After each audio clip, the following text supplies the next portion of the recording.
What if the one thing you rely on every morning is what's actually holding you back? That's exactly what I discovered when I quit caffeine. From energy crashes, anxiety, jitteriness, to a calm nervous system and better sleep, today I'm spilling the beans on what happens when you quit your coffee addiction. Since quitting, I've experienced the most commonly reported benefit of quitting caffeine and coffee, this being an increased level of energy throughout the day. A lot of people think that caffeine gives them energy, but this isn't true. What caffeine does is block the drowsy feeling, the tired feeling that we get, and it does this by blocking adenosine in the brain. That's why it's wrong to think of it as an energy source, but rather a drowsiness blocker. It increases your heart rate and cortisol and puts you in a low-grade state of fight or flight, making you more alert and more on edge. While this does have its pros, the issue with this is that you do inevitably come crashing down from this high, making you need to have your next cup of coffee to get that same hit. So by removing caffeine, you don't get those peaks and troughs in energy,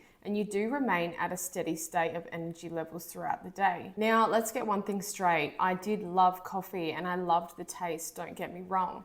But when I started to feel not quite like myself, I knew that I had to change a few things. And one of those things was quitting caffeine. So the question is, why did I quit caffeine? For years, I relied on my morning cup of coffee to function. It's what got me up out of bed, especially before a long work day. It was just the first morning ritual, the thing I do every single day. Especially once I'd invested in a good coffee machine. Became even more addicted because I loved the taste and I loved perfecting it as much as I could. But lately, I noticed some side effects of this habit. I was going from 1 cup to 2 cups a day, and I think this came alongside working a corporate office job. Coffee just seems to be part of the culture. Having a mid-morning coffee break, it's a social catch-up as well. I noticed that I was becoming way more reliant on it to get through my day. And not only that, I was going through a period of increased anxiety. I just felt like I was in fight or flight all the time. I couldn't bring my heart rate down. And I thought, I have to remove the things that are making me feel this way. That jittery feeling and the energy crash at 3 p.m. is what pushed me over the edge to just get rid of it once and for all. The energy crash at around 3 p.m. would genuinely throw off the rest of my afternoon. I've had little to no energy for the gym. I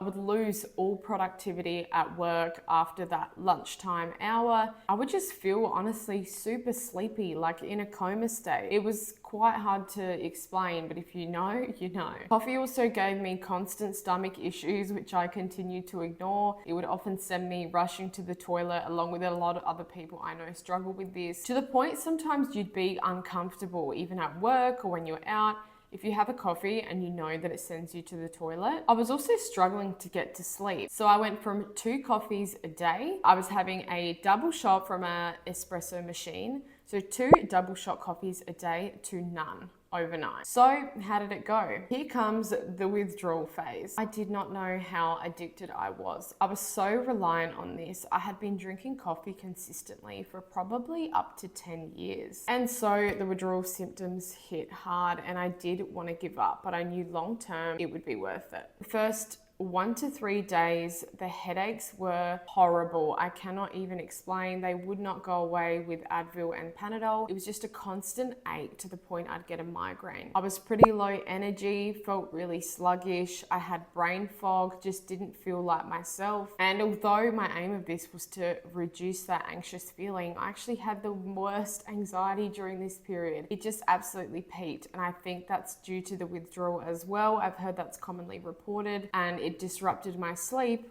also. The bit of research I've done shows that it's not uncommon to even experience nausea and vomiting, brain fog, poor concentration, feelings of depression, fatigue, and impaired general cognition. I just felt like I could not focus on anything. Between days 4 and 7, I started to feel a little better, but I still had that dull headache. It's just sort of always there, and I don't know why painkillers don't work. I managed these days well though with increased exercise. I was doing 2 workouts a day just to get that energy out of me and to try and improve my sleep. Fast forward a month and a half later, it has now been 6 weeks with no caffeine. Of course, there's still minute things in tea and chocolate, but I found this to be not affecting me at all. It's now 6 weeks later. I'm feeling so much better. That jittery, anxious feeling is gone. My resting heart rate is way lower. I have steady energy throughout the day, and when I wake up, I don't feel as groggy as I used to. There were days where I could feel like I could struggle to even wake up for work, despite having the same wake up time every single day. I wake up feeling better rested, and I find I'm starting to get quite naturally sleepy around 9 or 10 p.m. That natural winding down feeling comes to me a lot easier because I'm not so on edge all the time. I'm not still going from my 5 p.m. coffee. That feeling of just relaxing and just letting yourself ease into a nice sleep, it's coming more naturally to me, which sometimes I'd struggle to get to. What are the alternatives to coffee if you still want to have a nice warm drink in the morning? I've now opted for a chai latte. I know it's probably not the healthiest, and obviously there's a bit of sugar in it. The chai latte right now has just been hitting the spot for me. I bought a milk frother and it's honestly doing me just fine. I pretty much don't miss it at all now. Before bed, I do like to make a chamomile tea or something just to help me wind down. But ultimately, of course, you can replace it with alternatives, but it's just amazing to not be hooked on something and be so reliant on it. I just had no idea how bad I was until I removed it.